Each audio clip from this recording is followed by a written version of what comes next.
국내 코로나19 일일 신규 확진자가 지난달 28일 이후 엿새 만에 400명대로 내려갔습니다. 이번 주가 진정세 전환 여부를 가를 중대 고비라고 볼 수 있겠는데요. 신천지를 제외하고 전국 곳곳에서 나타나고 있는 소규모 집단 감염 사례를 어떻게 차단할 것인지가 관건이 될 것으로 보입니다. 네, 한편 코로나19 사태가 장기화하면서 물리적 방역만큼이나 심리적인 방역에도 관심이 쏠리고 있는데요.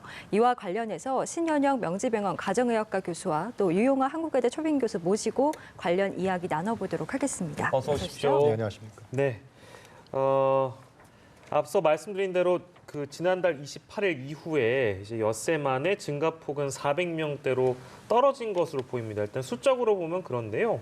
일단 이 대목을 놓고 보면 현 상황에 대해서 어떻게 좀 진단을 할 수 있는지 신현영 교수께 먼저 좀 드리겠습니다. 어떻게 좀 보고 계세요? 예, 하루에 그런 확진 환자가 증가하지 않았다는 것은 긍정적으로 보긴 합니다. 예. 하지만 워낙에 일일 이런 수치의 차이는 있을 수 있기 때문에요. 네. 아직은 안정세다 이런 얘기는 하지 않는 게 좋을 것 같다는 생각이 들고요. 예. 저희 의료계에서는 집단 이런 사회 감염들이 그런 대구, 경북 외에도 다른 지역에서 소소하게 예. 소규모로 발생하고 있는 만큼 예. 전국 확산에 대해서 항상 대비하고 신중해야 된다는 게 기본적으로 말씀드리는 사항입니다. 저희가 잠깐 그래서 아까 전달해 드렸는데 이 감염병 특별관리지역으로 새로 지정된 곳이 바로 경북 경산시거든요.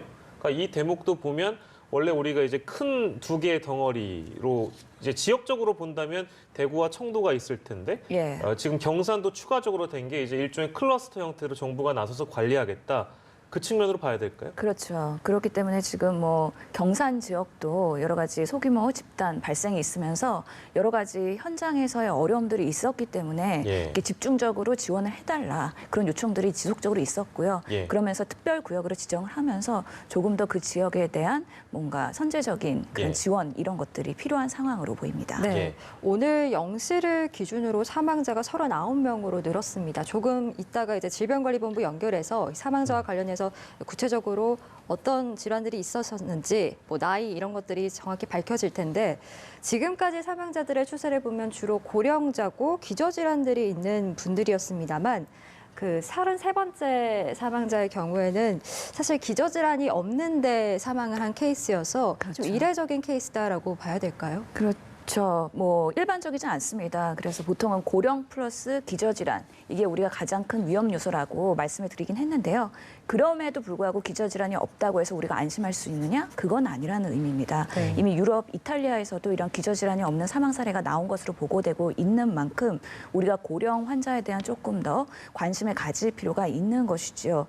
그런 면에서는 이렇게 우리가 고령, 기저질환, 그리고 언제 진단됐는가 이런 여러 가지 총체적인 포괄적인 판단을 통해서 사태를 확인을 해봐야 될 필요가 있는데 예. 이 33번째 사망자인 경우에도 보면은 증상 발생하고 나서 입원 치료를 하면서 호흡곤란이 오시면서 사망하게 된 케이스거든요. 네. 이런 면에서는 증상 발생하고 우리가 보통은 일주일 되는 시점, 열흘 되는 시점이 아주 중대한 고비입니다. 이때 중증 폐렴으로 가느냐 안 가느냐가 중요하기 때문에 예. 이때 악화되면 이제 사망으로 연결될 수 있다라는 그런 임상적인 사례들이 중국에서부터 계속 공유가 됐거든요. 그렇기 때문에 이렇게 증상 발생 후 일주일 시점, 예. 이때 총력을 다해서 우리가 완화할 수 있는, 완치할 수 있는 방향으로 최대한 의료적인 지원을 해야 된다는 또 하나의 메시지가 될 수도 있습니다. 예, 추가적인 내용들, 특히 이 환자와 관련돼서, 이 사망자와 관련돼서 추가적인 내용이 브리핑에 나오면 저희가 다시 한번 전달해 드리겠고요. 유용화 교수께서도 오셨는데 이제 교단에 계시니까 학기 일정이 좀 많이 밀려서 이런저런 고민들이 좀 많으실 것 같습니다. 실제 학교 현장에서는 어떤 어려움들이 있는 거 좀 전달이 되고 있습니까? 지금 2주인가 이제 개강을 맞아요. 대부분 예, 연기했어요. 예. 3월 중순경에 이제 개강을 하는 걸로 돼 있었는데 대부분 대학이 아마 그럴 것 같은데 원격 수업을 하라고. 온라인으로요? 네, 온라인으로 아. 그런 이메일로 계속 오고 있습니다. 예. 그 요령이라든가 이제 해보신 교수님도 계시지만은 안 해본 교수들이 더 많거든요. 예. 그래서 그 요령 어떻게 해야 될 것이냐 예. 이런 부분들의 지침과 안내가 계속해서 이메일로 오고 있고요. 그래서 예. 그거를 이제 결국 이제 3월 둘째 주부터 예. 그 강의를 하게 되는 거죠. 예. 그래서 뭐 시간당 몇 분 이상 제작을 해서 예. 이제 언제까지 올려놔라. 예. 이 클래스에 올려놓으면 학생들이 그걸 들어가서 이제 보는 방식으로 진행이 될 것 같고요. 네. 예. 그리고 학교가 이제 거의 다 차단이 됐습니다. 아예 아, 예. 나오지 말라는 겁니다. 아, 네. 예. 뭐 도서관 열람실뿐만 아니라 식당, 교수 식당, 학생 식당 모든 부분이 다 차단됐고요. 예. 심지어 주차장 같은 경우도 다 뭐 지하 주차장에 올라가는 이제 코스가 있는데 그것도 다 차단이 됐고요. 예, 예. 결국은 당분간 오지 말라는 얘기죠. 아예. 예. 그거는 왜 그러냐면 제가 생각에 대학 사회에서 만약에 확진자가 발견되면은 예. 뭐 감당을 못할 것 같아요. 정말 예. 그거는. 예. 그건 어떻게 감당이 안 됩니다. 그렇죠. 실제로. 예. 그 대학을 폐쇄해야 되는 것이고 예. 그 학생 수가 한두 명이 아니거든요. 예. 그렇기 때문에 아마 대학 사회에서는 비상대책위원회가 각 대학마다 꾸려져 있습니다. 네. 그래서 그 비상대책위원회에서 지침을 내리고 학생과 교직원과 교수들에게 계속해서 이메일이라든가 이런 걸 통해서 알리면서 지금 방역 대책에 최선을 다하는 것 같은데요. 제 생각에는 과연 이제 3월 말이 어떻게 될지 모릅니다만은 예. 3월 말 이후에 과연 4월부터 대학이 정상화될 수 있을 것이냐 예. 좀 지켜봐야 되지 않을까 그런 생각 듭니다. 뭐 행정본부나 이런 쪽에서 공식적으로 저희가 뭐 질문을 드릴 수는 없는 것 같아서, 그러니까 행정적인 부분이라서. 그러니까 근데 외대 쪽은 아무래도 모르겠습니다. 그러니까 중국인 유학생들 네. 관련해가지고 걱정하는 부분들이 그러니까 교육계 쪽에서는 워낙에 많았으니까요, 그동안. 근데 대학별로 이 사정들이 워낙에 다 달라서 그 중국인 유학생 숫자도 다르고요. 그렇다 보니까 지금 그 부분에 관련돼서 혹시 뭐 정보를 들으신 게 있습니까? 뭐 저희 대학은 없는 걸로 알고 있고요. 그런데 예, 예. 어느 대학원에서 한 명이 나왔다 예, 예. 그런 얘기가 있는데 예. 그건 뭐 구체적으로 확인이 돼야겠죠. 그러나 이제 가장 굉장히 예민한 문제죠. 그래서 네. 뭐 기숙사라든가 자가격리라든가 이런 부분을 통해서 네. 이제 교육부라든가 방역당국이라 각 대학에서도 이걸 통제하고 차단하려고 하는 노력들을 하고 있는 걸로 알고 있습니다. 예. 네, 아무- 예. 브리핑 내용 중에 혹시 중점적으로 좀 저희가 집중해야 될 사안이 있다면 어떤 게 좀 있을까요? 예, 그래서 매일 브리핑되고 있는 그 수치들을 조금 주목을 해볼 필요가 있긴 한데, 예. 그때 438명이 확진이 됐는데 사망 사례는 37건이고, 예. 그다음에 격리 해제가 47건으로 상당수 높았습니다. 예, 예. 이거에 관련해서는 지금 격리 해제 기준이 조금 완화되면서 그렇게 됐던 것이죠. 예. 그것 또한 뭐 주목할 부분이고, 예. 또 우리가 뭐 경북에 있는 요양원에서 집단 감염 36명 네. 이런 것이기 때문에 이때까지 우리가 알고 있던 틀에서 크게 벗어나지는 않는 것 같습니다. 예. 그렇기 때문에 지금 대구 경북 지역 그 외 지역에서도 이런 소규모 집단 감염에 대한 대처 그리고 준비 이런 것들이 지속적으로 필요하다. 그리고 다중이 모이는 것, 특히 예. 폐쇄 공간에서 이런 여러 가지 활동들 자제해 달라는 메시지는 동일하였습니다. 혹시 그 방역 대책이라는 거에 대해서 변화를 주겠다. 네. 그러니까 지역에서도 집단 감염이 대다수인 걸로 정부가 현재 파악하고 있으니까 방역 대책에 변화를 주겠다. 그러니까 어떻게 변화를 주겠다라는 건지 저희가 좀 정리할 수 있을까요? 글쎄요, 좀 아직은 구체적으로 얘기를 하지 않았기 때문에 지켜봐야 될 사항이긴 하지만 어떻게 해야 될까요, 그렇다면? 초반부터 그 대남병원의 사건 예. 그리고 네. 중증 장애인 시설에서도 발생을 했었던 부분 이렇게 시설 특히 그런 기저질환자나 아니면은 그런 건강 취약자들이 모여 있는 곳에서의 집단 발생이 있을 때 이런 것들이 중증으로 연결되면서 사망까지 연결될 수 있는 위험성 예, 요소가 예. 높기 네. 때문에 이런 부분을 중심으로 해서 우리가 선제적으로 미리 확진을 하고 그다음 빠르게 치료를 연결될 수 있는 시스템 이런 것들을 현장에서 세팅하는 게 매우 중요하거든요. 네. 그런 면에서는 그런 집단 시설에 대한 검사 이런 것들을 확충하는 게 예. 지역별로 준비가 되어 있어야 된다는 생각이 듭니다. 네. 네. 그 경북 봉화군에 지금 코로나19 확진자가 대거로 나와서 역시나 지금 감염원을 알 수가 없는 상황이잖아요. 이게 어떻게 좀 예상을 하고 계신지도 궁금합니다. 쉽지 않은 부분입니다. 네. 그렇죠. 이런 요양원 같은 경우에는 뭐 우리가 항상 의료기관은 아니지만 이런 취약자들이 계속 침상에서 누워 계시고 그렇기 때문에 면역 저하자들이 있는데 이분들에 대한 그런 보호자들이나 간병인들이 상주를 하고 계시고요. 이런 분들이 또 외부와의 유입을 하시고 계시기 때문에 예. 어디선가 유입되는지는 모르는 이런 발생 상황들이 꽤 많이 앞으로도 발생할 수 있다는 거죠. 예. 그렇기 때문에 이런 소규모의 이런 시설들에 대해서는 그 외부와의 차단을 할 수 있는 감염 관리를 철저히 하는 게 매우 중요할 것 같고요. 예. 뭐 이거와 더불어서 의료기관 또한 자유로울 수 없기 때문에 이런 바이러스를 차단하기 위한 이런 뭐 선제적인 이런 방역 그 시스템 세팅 이런 것들이 매우 중요하다고 생각이 듭니다. 네. 예. 그리고 그 격리 해제 기준이 완화됐다라고 앞서서 짚어주셨는데 지금 예. 오늘 많은 격리 해제 분들이 나오셨거든요. 지금 정부는 3주 정도가 지나면 이제 바이러스가 무의미한 수준으로 떨어진다라고 판단을 해서 3주가 지나면 격리 해제가 가능하다라고 방침을 바꿨는데 교수님이 보시기에 3주 정도면 시간이 충분하다라고 보시나요? 예, 이때까지 우리가 그 코로나19 환자를 보면서 경험이 쌓이면서 그렇게 지금은 뭐 나름의 매뉴얼을 만든 것으로 보입니다. 지금 격리 해제 기준 그리고 퇴원 기준이 조금 변경이 됐는데요. 워낙에 기존에는 경증 환자들도 무조건 입원해서 치료를 하다 보니까 그 병상 수가 채워지다 보면 중증 환자를 못 받는 상황이 있으니까 빠르게 경증 환자에 대해서는 격리, 퇴원 기준을 완화해서 생활지원센터나 아니면 현장에서 격리를 할 수 있도록 네. 우리가 시스템을 바꾼 건데요. 그러면서 약간의 기준 변경 내용을 소개시켜 드리면은요. 3월 2일 기준으로 변경이 됐고요. 변경 전에는 우리가 입원 환자를 보면은 증상이 호전되고 나면 예. 이 두 번의 48시간 증상이 호전되고 나서 48시간 이후에 두 번의 PCR 검사를 24시간 간격으로 했습니다. 예. 네. 그렇기 때문에 호전되고 나서도 퇴원까지의 그런 시간이 꽤 상당했었던 거죠. 예. 이것을 완화해서요. 이제는 열만 떨어지면 임상 증상이 호전된 걸로 파악을 하고 예. 그다음에 PCR 검사를 24시간 간격으로 두 번을 해서 예. 빠르게 현장으로 돌아가게 한다는 것인데요. 지금 브리핑 내용에서도 말씀드린 것처럼 이 바이러스가 유입돼서 증상이 발현하고 나서 네. 3주 정도 지나면은 어느 정도 바이러스 수치가 충분히 안정한 상태로 떨어진다는 거죠. 그렇기 때문에 우리가 그 전에 퇴원을 하던 아니면 그 전에 입원하고 있는 상태더라도 바이러스가 안정적인 수준으로 떨어진다면 빠르게 현장으로 돌아갈 수 있겠다라는 이야기를 한 것으로 보입니다. 예, 시간이 지나면서 이제 격리 해제자는 뭐 더 나올 것으로 저희가 그렇다면 예. 전망할 수 있겠네요. 다른 얘기를 좀 저희가 해보도록 하겠습니다. 대구 경북 지역 병상 부족 사례가 워낙에 넘쳐나니까 경기도의 닥터 헬기가요. 네. 이국종 교수를 태우고 대구 경북 지역 환자 이송 활동에 나선다는 소식이 들어와서 이재명 경기지사가 의료 지원을 요청한 것으로 전해지고 있습니다. 이게 과연 병상 확보 문제에 얼마나 도움이 될까? 유 교수님 어떻게 보세요? 뭐 이재명 지사가 그 전에 이만희 교주, 예. 이만희 교주도 뭐 채취하러 갔었고 예. 네. 선제적으로 이제 신천지에 대한 어떤 대응이라 할까요? 예. 이런 부분들이 아마 국민들이 굉장히 반겨했던 것 같고요. 예, 예. 뭐 다른 얘기입니다만은 지금 이재명 지사의 지지율도 상당히 올랐다 그러더라고요. 뭐 다른 얘기입니다만은 예. 하여튼 이번 건도 마찬가지로 이국정 교수한테 부탁을 했다는 거 아니겠습니까? 결국은 이 닥터 헬기라는 게 날아다니는 응급실이라고 그러더라고요. 응급 환자들을 수송해서 그러니까 중증 환자들이 지금 대구 경북 지역에서 소화가 안 되는 경우에는 예. 닥터 헬기로서 이 날라서 빨리 경기도에서 이 중증 환자들을 치료하는 이런 시스템을 갖춰서 진행하고 있다 그러는데요. 예. 하여튼 지금 뭐 온라인이나 이런 데서 상당히 댓글이 많이 붙는 것 같아요.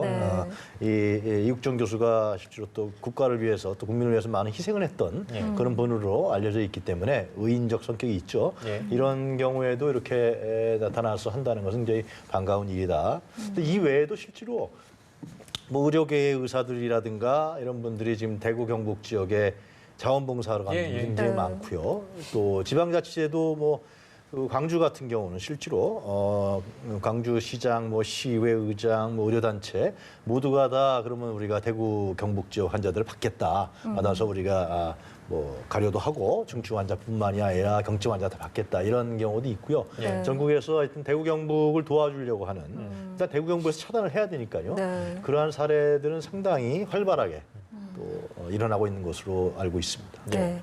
그 생활치료센터 얘기도 좀 해볼까요? 지금 한 4천 명 정도의 확진자가 있는데 대구 경북에 생활치료센터에 들어가지 못하신 분들도 한 2천 명 정도 있다라는 소식이 들어와서요. 의료계에서는요, 뭐 체육관을 활용해서라도 이런 분들을 모셔야 한다라는 이야기들이 계속해서 주장이 되고 있습니다. 이 부분에 대해서는 어떻게 생각하시나요? 이게 의료계에서의 주장인지는 모르겠는데요. 우선은 뭐 빠르게 뭔가 입원을 시키는 거는 중요한 부분이긴 합니다. 하지만은 우리가 그래도 감염병이기 때문에 이왕이면 최적의 상황을 만들어 놓고 거기에 입원을 시켜서 효율적으로 관리하는 방향을 고민을 해봐야 되거든요. 네. 그러면서 지금은 연수원이나 시설 같은 1인 1실이 가능한 곳부터 우선 타진을 하고 있는 것 같고 오늘 브리핑에서 보면은 다음 주 초까지는 그래도 지금 대기하고 있는 환자들을 생활치료센터로 옮기겠다라고 지금 얘기를 하고 있습니다. 그런 면에서 우리가 대량으로 빠르게 입원하는 것뿐만 아니라 예. 이런 1인 1실이 가능한 시설에서 효율적으로 의료진을 세팅해서 입원 후에도 제대로 된 케어가 될 수 있도록 하는 뭔가 소프트웨어도 잘 장착을 해야 되거든요. 네. 그런 데는 당연히 시간이 걸리기 때문에 그래도 다음 주 초까지라고 하면 조금 더 기다려볼 필요가 있다라고 생각하고요. 예. 아직까지는 그런 뭐 강당이나 이런데 뭐 컨벤션 센터에 침상만을 놓고서는 치료하는 것까지는 아직까지 우리나라의 의료 기술 수준에서는 납득하기는 조금 어렵지는 않은가 생각을 해봅니다. 예. 저희 이번 코로나19 상황에서 지금 가장 최근까지 언론 보도량만 놓고 보면 두 가지 키워드가 있는 것 같습니다. 그러니까 마스크 수급 문제와 신천지에 대한 부분인데 마스크 수급 문제는 저희가 이따 후반부에 좀 짚어보도록 하고요. 저희는 지금 신천지 얘기를 좀 다루도록 하겠습니다. 네. 어제부터 오늘까지 이틀에 걸쳐서 신천지 대구 교인 중에 2,756명 격리 해제가 된다고 합니다. 물론 무증상자의 격리 해제이기 때문에 크게 걱정하실 필요가 없을 것이다라고 보는 시각도 있는가 하면 또 다르게 보는 분들도 있는 것 같아서 이런 여러 가지 우려에 대해서 유 교수님은 어떻게 좀 보고 계세요? 일단 방역 당국이라도 정부가 신천지를 어떻게 잘 다루고 컨트롤하느냐 예. 이것이 이번 코로나19 싸움에 우리 같은 경우는 한국 입장에 봤을 때 이제 중심적인 거 아니겠습니까? 네. 무작정 밀어붙인다 했을 일도 아니고요. 그렇다 느슨하게 한다 그래서 이 문제가 해결되는 것도 아니고요. 지금 말씀하신 자가격리자가 2,900여 명 됐는데 이들이 이제 돌아갔을 때 예. 예를 들면 국민들이 우려하는 건 그거죠. 자가격리 됐다 할지라도 혹시나 이 바이러스가 안에 있는 게 아니냐. 그럴 경우에 이 신천지 여태까지 포교 활동의 비밀성이라든가 은폐성, 은밀성 이런 걸 통해서 또 포교 활동을 다니다가 네. 또 감염시키는 것이 아니냐라는 문제가 있을 것이고요. 두 번째로는 결국 이제 물론 이만희 교주가 나와서 기자회견도 하고 명단이라든가 여러 가지 부분들을 정부에 많이 협력하고 있다라고 얘기는 하고 있지만은 그러나 하여튼 이 종교가 좀 특성을 갖고 있기 때문에 상당히 기존 어떤 정통교회하고 좀 다른 성격을 갖고 있잖아요. 예. 그렇기 때문에 아직도 밝혀지지 않거나 아직 투명하지 않거나 불투명한 부분이라든가 예. 좀 아까 2시 브리핑에서 얘기했습니다만 모든 정보를 다 공개해야 되는데 공개하지 않은 정보는 있는 것이 아니냐. 네. 그것이 이제 방역 활동과 직접적 연관성이 있기 때문에 예. 이런 부분들이 아무래도 방역 당국이나 정부는 또 국민들은 좀 상당히 우려스러우지 않겠냐 생각이 듭니다. 그러니까 중대본 같은 경우에는 오는 8일이면 신천지 대구교회 교인들의 자가격리가 3주째 되는 시점이라서 모든 무증상자가 자동으로 격리 해제되는 것이다 이렇게 밝히고 있고 대구시 공문을 대구시에 보낸다고 얘기를 했습니다만 대구시 같은 경우에는 다른 입장입니다. 그러니까 검사를 받지 않은 신천지 교인에 대해서는 절대 불가다. 음성 판정을 받아야 우리는 이것을 응할 수 있다라고 얘기를 하고 있어서 글쎄 이거 좀 이게 보면 어떤 부분이 맞다고 해야 되는 건지 모르겠네요, 교수님. 그러게요. 그런데 우리가 알고 있는 코로나19의 특징은 그래도 네. 잠복기가 네. 14일, 최장 14일이고 평균은 4점 며칠입니다. 예, 그렇기 때문에 지금 신천지 교민들 자가격리 기간을 일주일 더 늘려갖고 지금 21일 예. 동안 하고 있는 3주, 거거든요. 네. 예, 3주.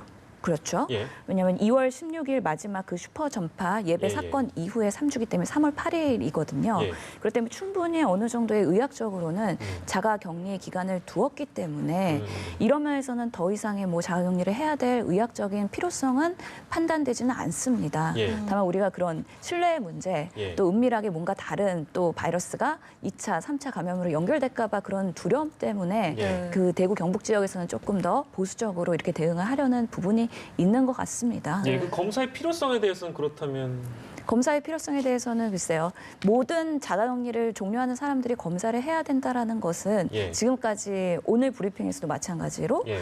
그 증상이 있고 확진한 사람도 3주 지나면 바이러스가 유의미하지 않게 나온다고 하면서 해제한다고 하는 거잖아요. 네. 예. 그러면서 무증상자에서 자가격리를 3주 하고서는 꼭 검사를 해야 되느냐. 예, 예. 이거에 대해서는 꼭 의학적으로 필요한지는 저는 잘 모르겠습니다. 예, 예. 꼭 필요하다고 생각하지는 않는데 예. 워낙에 대구 경북 사태가 지역사회에 감염이 되면서 누가 노출되는지 아닌지 모르는 상황이기 때문에 네. 그런 상황에서 검사를 해서 조금 더 확실하게 하는 것이 안전하게 가는 거 아니냐라는 보수적인 입장에서의 그런 대구 지자체의 입장이 있는 것으로 또한 보이긴 이제 합니다. 신천지라는 어떤 종교적 특성과 그 신뢰에 대한 문제 아까 이제 네. 유 교수님께서 짚어주셨기 때문에 그런 부분 때문에 아마도 이제 그 지자체장으로서 대구시에서는 이제 더 보수적으로 나오는 게 아닌가라는 생각은 드는데요.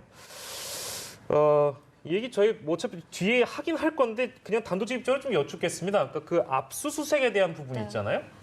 최근에 여론조사가 나오기도 했고 검찰이 좀 여전히 좀 신중한 모습을 보이고 있는 것 같아서 경찰은 지금 영장 신청을 제 기억으로는 지금 2번 했는데 다 검찰 단계에서 반려가 된 거고요. 이제 그 여론조사를 보면 대구 경북 쪽은 뭐 거의 90% 이상으로 찬성하는 수준이고 뭐 지역적으로 전국적으로 봐도 굉장히 높은 수준의 찬성률을 보이고 있는 상황인데 그건 어떻게 보셨습니까? 하여튼 지금 상당수의 국민들이 대부분의 예. 국민들이 신천지라는 이 신천지 교회 이 종교 집단에 의한 집단 발언 이 문제가 이렇게 우리 이 사태를 분기시키는데 굉장히 중요한 고리였다. 이런 부분들은 다 갖고 있고 그래서 이제 불안해하고 또 네. 분노하고 예. 또 공포감도 사실상 갖고 있는 것이 사실 아니겠습니까? 예. 그런데 이제 결국은 지금 검찰에서 얘기하는 것은 예. 이 방역 대책과 연계해서 결합해서 하겠다라는 것이죠. 네. 근데 이제 결국은 그렇게 되면 제가 봤을 때는 방역 당국의 판단이 가장 중요할 거라고 저는 생각이 드는데요. 예. 질병관리본부에서 과연 신천지 교회 부분을 압수수색하는 것이 방역을 앞으로 진행하는데 유리하느냐, 예. 아니면 불리하냐. 예. 이런 부분은 제가 봤을 때는 검찰보다도 예. 방역당국과 질병관리본부 또 예. 중대본 지금 예. 총리가 정세균 총리가 중대본 본부장이니까요. 네.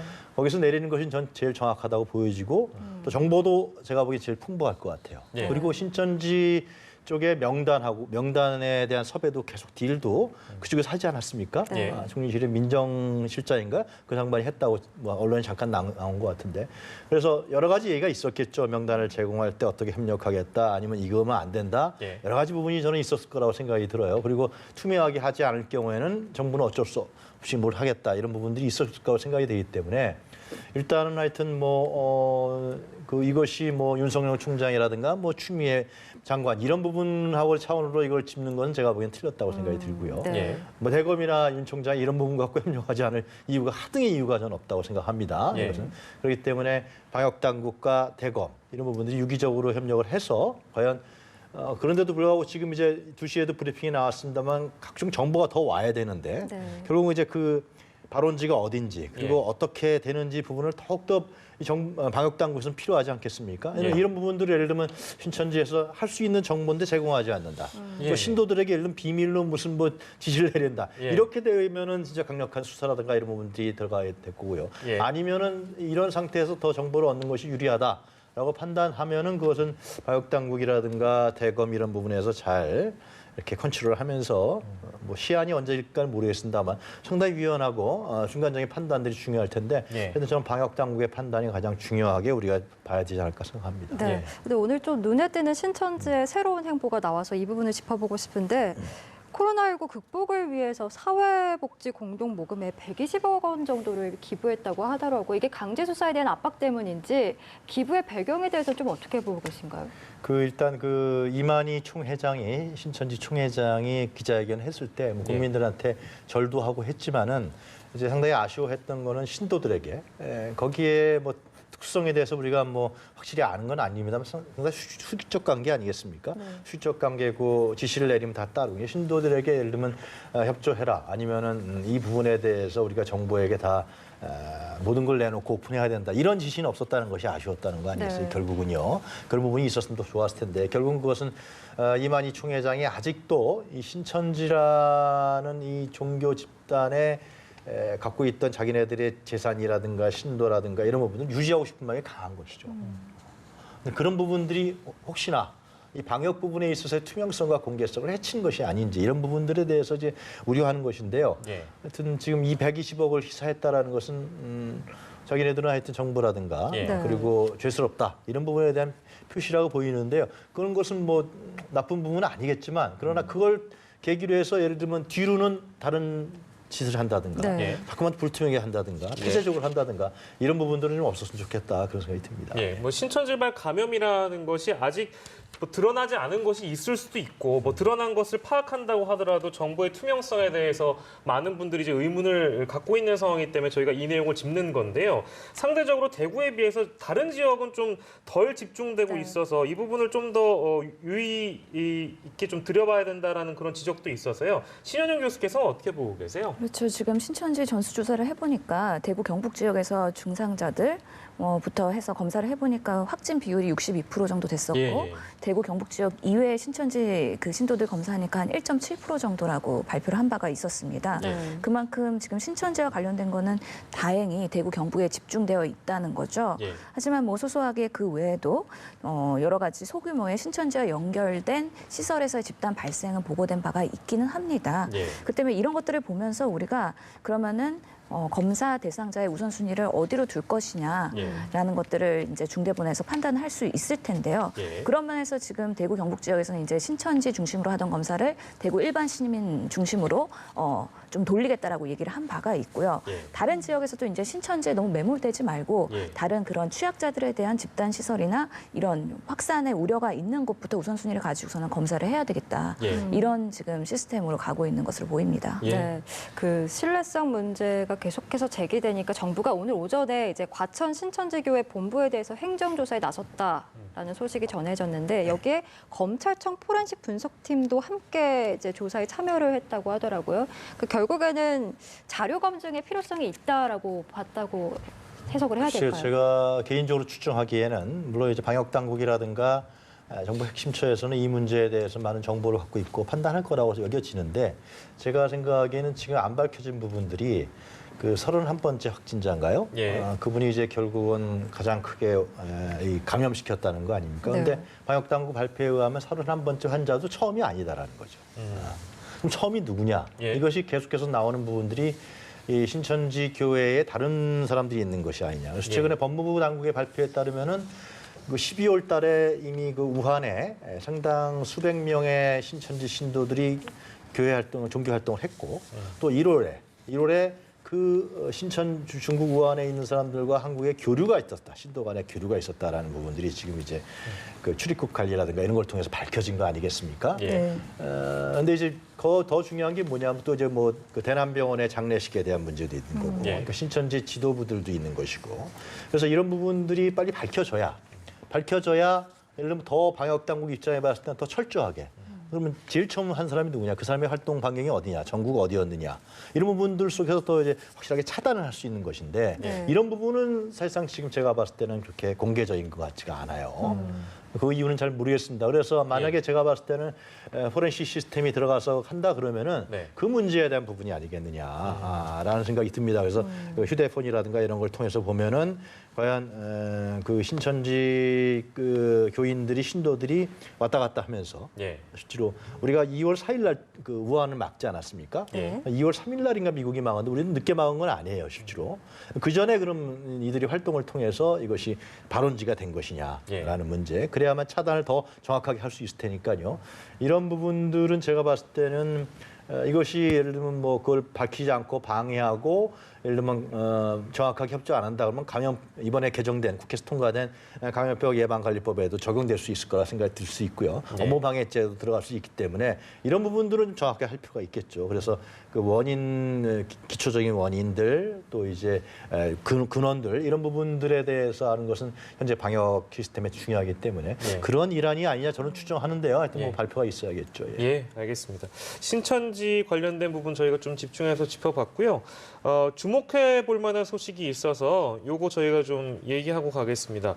국내 연구진이요, 코로나19에 대항할 수 있는 항체를 발견을 해냈다. 그러니까 기존에 알려진 사스와 메르스 중화 항체, 이거 좀 어려워가지고 이제 신 교수께 여쭤봐야 되는데 중화 항체가 코로나19 스파이크 단백질에 결합할 수 있다. 좀 어렵네요. 좀 설명을 부탁드리겠습니다. 그러게요. 사스와 메르스가 코로나 바이러스의 같은 일종이기 때문에 예. 우리가 기존의 그런 사스, 메르스 이런 것들 병원체, 그러니까 병원균을 인체에다가 주입을 하면은 면역력이 정상인 사람들은 이거에 대한 대항할 수 있는 예. 항체가 형성이 됩니다. 예. 이 항체를 추출을 하면은 우리가 다른 사람들한테 백신으로 사용을 할 수가 있는 거죠. 예. 그렇기 때문에 이런 사스와 메르스에서 뭔가 대항할 수 있는 항체를 만들어서 예. 이거를 코로나19에 접합을 시키면은 이게 작용을 하겠느냐 안 하겠느냐 예. 그런 문제인 겁니다. 예. 그런데 이것들이 접합을 해서 효과가 있을 수 있다라는 가능성을 봤다는 거죠. 가능성을 봤다는 거고 뭐 어떻게 당장은 할 수 없는. 그렇죠. 그렇기 예. 때문에 이것도 하나의 가능성 있는 백신으로서 물질 개발이 되지 않을까라는 초기 단계의 연구 결과가 보고된 걸로 보이고요. 예. 그렇기 때문에 이거는 중화 항체라고 하는 건데 예. 이것을 실제로 이 환자한테 적용할 수 있는지에 대해서는 백신이 이렇게 개발이 되면 개발하는 과정에서 이건 임상 시험이 필요한 거거든요. 예. 그렇기 때문에 진짜로 사람한테 주입했을 때 안전하냐, 부작용 없느냐, 예. 얼마나 그리고 예방할 수 있느냐 예. 이런 것들이 좀 더 데이터가 쌓여야지 예. 상용화할 수 있지 않을까 싶습니다. 네. 예. 그런가 하면 에볼라 치료제인 렘데시비르가 국내에서도 이제 코로나19 환자들에게 적용될 수 있게 됐는데 보통 임상시험 승인 기간이 한 30일 정도라고 들었는데 이게 4일 만에 허가가 됐다면서요? 그렇죠. 시각적으로 아주 빠른 긴급 승인을 한 것으로 보입니다. 이게 예. 전국적으로 그리고 전 세계적으로 지금 임상시험이 시작이 되고 있거든요. 그렇기 때문에 우리나라도 같이 동참을 해가지고 이게 정말 치료제로서의 그런 근거가 있는지에 대한 임상시험을 시작을 하게 되는 겁니다. 네. 예. 그렇기 때문에 조금 더 뭐 기대가 되는 부분이 있고요. 예. 이 렘데시비르 같은 경우에는 에볼라 치료제로 개발이 됐었고 예. 미국에서 이 코로나19 환자한테 효과가 있었다라는 보고가 있었기 때문에 좀 더 우리가 가능성을 가지고 보는 예. 연구라고 생각이 듭니다. 예. 그렇기 때문에 임상시험이 빠르게 적용되는 만큼 결과가 뭐 올해 안에 나올 수 있다면 앞으로 이런 코로나19가 장기화되거나 계절성으로 변했을 때는 조금 더 적용하는 데 수월하지 않을까 싶습니다. 예, 저희도 뭐 하도 많이 이 치료약과 관련돼서는 이런 시간을 통해서 언급을 많이 해서 에볼라 치료제인 렘데시베르라는 게 있는 거고 또 에이즈 치료제인 뭐 칼레트라라고 하나요? 뭐 그런 그렇죠. 것도 있어서 그런 거를 뭐 섞어서 치료하는 방법도 있다고 들었는데 칵테일 요법이라고 들었습니다. 뭐 그런 게 실제 이루어지고는 있습니까? 의료 현장에서? 지금 렘데시비어를 이제 임상시험에 우리나라도 참여를 하기 때문에 그 예. 참여하는 기관에서는 사용을 할 수 있을 거고요. 예. 기존에 지금 저희 병원에서도 칼레트라는 사용을 해서 완치한 사례도 있습니다. 예, 예. 네. 그런 만큼 뭐 여러 가지 설정을 해볼 수가 있겠죠. 예. 임상시험을 계획할 때는 대주군이 있어야 되고 실험군이 있어야 되는데 예. 실험군도 뭐 렘데시비어만 투여한 군 예. 그리고 이거를 다른 약과 같이 중복 투여한 군 예. 어디서 더 효과가 있는지를 비교할 수도 있기 때문에요. 예. 이런 여러 가지 기존에 있는 항바이러스 치료제 중에서 어떻게 복합적으로 투여하는지에 대한 효과가 있는지도 예. 아직까지는 근거가 없기 때문에요. 예. 임상시험을 통해서 그런 것들을 추출할 수는 있을 거라고 네. 생각합니다. 근거도 없고 이제 여러 사례들이 좀 쌓여서 데이터베이스가 이제 쌓여야 되겠습니다만 미국은 이제 그 이 코로나 사태가 막 확증 추세에 있는 상황이잖아요. 그래서 예. 외신 보도를 보니까 어떤 치료법에 의하면 이것도 이제 외신의 어떠한 일각의 보도인데 비타민 C 메가도스, 아, 예. 비타민을 다량 투여해서 면역력을 키우게 만든다. 뭐 이런 치료법도 뭐 가능성이 있다. 뭐 이런 발표가 있었던 모양이에요. 그건 예. 어떻게 보세요? 그러니까 비타민 메가도스라는 치료법은 지금도 암 환자들, 말기 암 환자들에서요. 더 아, 이상 그래요? 치료가 뭔가 치료가 더 이상 희망이 없다라고 하는 분들한테 투여되는 어떻게 보면은 통합의학의 대체요법의 하나인 거죠. 아, 예. 하지만 아직까지는 그렇게 근거 수준이 높지 않기 때문에 예. 지푸라기라도 짚는 심정으로 그런 것들을 맞는 분들이 종종 있습니다. 아, 예. 그러니까 비타민 C가 여러 가지 면역에 도움이 된다는 그런 뭐 그 근거를 바탕으로 해서 하고 있는 거긴 한데요. 예. 지금으로서는 명확한 치료제가 없으니까 그런 것들을 해볼 수 있다 정도이지 예. 이것이 표준 치료로 되기에는 어려움이 있을 겁니다. 이게 메가도스라는 거는 상당한 양의 비타민을 투여하는 거기 때문에 그거에 대한 독성과 부작용도 무시할 수는 없거든요. 아, 알겠습니다. 코로나19 바이러스 얘기를 좀 해보고 싶은데 지금 앞서 기자들의 질문에서도 그 중국의 한 보도에 의하면 이미 뭐 유전자 변이가 있었다라는 보도가 있어서 그와 관련돼서 질문이 있었는데 일단 우리 질병관리본부는 전파력 관련해서 과학적 접근과 데이터가 더 축적돼야 된다라고 밝혔습니다. 만약에 변이가 있다고 하면 걱정이 더 커지는데요. 어떻게 보고 계세요? 그렇죠. 이게 코로나 바이러스 우리가 특히 코로나19에 대해서 아는 것이 많이 제한적이기 때문에 혹시 변이를 해서 지금 우리가 알고 있는 파악하고 있는 정도에서 더 뭔가 더 확산세가 있거나 전파력이 있거나 아니면 더 강력해져서 뭔가 예후를 더 안 좋게 할까에 대한 우려는 항상 있는 것이죠. 네. 근데 아직까지는 그런 근거가 명확하지는 않기 때문에 좀 더 데이터 근거 축적이 필요하다고 하는 거고요. 네. 그런 면에서 오늘 또 브리핑에서 23개국에 대한 유전자 코로나19를 다 추출해가지고 비교하는 그런 의학적인 접근 시스템을 마련하겠다고 하니까 예. 조금 더 지켜봐야 될 부분이라고 생각이 듭니다. 예. 공급 안정되는데 효과가 있을 거라고 보십니까, 유 교수님? 일단 그 마스크 문제는 왜 중요하냐면은 국민의 건강과 이런 방역 문제도 중요하지만은 예. 정부에 대한 신뢰 문제예요. 결국은 이 마스크 때문에 정부에 대한 신뢰가 깨지면은 현재 이런 코로나19하고의 싸움에 있어서 국민들이 정부를 믿고 따르고 같이 해나가야 되는데 이런 불신이 쌓일 수 있는 문제라는 겁니다. 네. 이제 와서 종합적인 대책이 나온 것 같은데요. 예. 저는 일찍부터 이 마스크 문제로 이게 한 열흘 가까이 된 것 같아요. 지금 예. 일찍부터 사실은 공급이 수요를 못 따르는 거 아니겠습니까? 기본적으로 예. 그걸 국민들한테 설명하고 설득하고 그리고 이런 부분에 대해서 정부가 어떤 대책을 갖고 있고 중간 과정에서는 불편하지만은 이렇게 국민들께서 좀 협력해 주시면 좋겠다 이런 부분들로 좀 종합적으로 나갔으면 좋았을 텐데 뭐 나가면 내일부터 풀립니다. 살 수 있습니다. 이런 부분 나가니까 국민들 입장에 봤을 때는 마스크 살려고 나가서 말이죠. 모욕감 같은 것도 있었을 테고요. 예. 그래서 하여튼 지금 과정은 그렇습니다. 그러니까 마스크의 생산과 분배, 그 유통 과정을 정부가 전일적으로 지배하겠다는 거 아니겠습니까? 진작했어야 되는 문제죠, 결국은. 예. 그래서 그렇게 해서 국민들에게 균등하게 마스크가 공급될 수 있도록 하고 공급량을 최대한 늘려 나갔다는 것이 있는데요. 하여튼 이 문제도 저는 그렇게 봅니다. 지금 이제 기재부에서 발표를 했지만은 예. 현장에서 과연 정말 발표한 대로 국민들에게 마스크가 손에 쥐어지는지 이런 부분들 분명히 현실 정을성의 문제가 생길 거예요. 예. 이런 부분들을 또 나가서 직접 가서 발표만 하지 말고요. 나가서 직접 확인하고 예. 보완 대책이 무엇인지 또 네. 어떤 부분들을 또 추가해야 되는 것인지 이런 부분들에 대한 피드백들이 이루어질 수 있도록 해야 된다. 네. 그렇게 해서 하여튼 일단 국가가 이러한 부분에 전략 상품으로서 지정을 예. 해서 해 나가는 거니까 예. 국민들의 반응도 봐야 될 것 같고요. 현실적으로 어떻게 진행되는지도 봐야 될 것 같습니다. 네, 신현용 교수께서도 저희 한 30초 정도 남았는데요. 뭐 예. 혹시 오늘 대책 들으시고 네. 안정에 도움이 될까요? 어떻게 보십니까? 뭐 수요를 억제하는 거기 때문에 사실 도움이 될 것 같긴 합니다. 예. 그런데 참 제가 2020년 대한민국을 사는 사람으로서 모든 우리나라의 의료 수준이 얼마나 뛰어나고 의사의 진료를 받으려면 하루에도 몇 번씩 여러 기관에 갈 수 있는 우리나라 아닙니까? 예. 마스크는 일주일에 2개밖에 구매 못 한다는 지금 현 시점에 그런 상황이 너무 안타까운 금할 네. 수가 없네요. 예. 네, 새로운 마스크 수급 대책까지 오늘 신현영 명지병원 가정의학과 교수 그리고 유용아 한국외대 초빙 교수와 함께 관련 이야기 나눠봤습니다. 고맙습니다. 고맙습니다.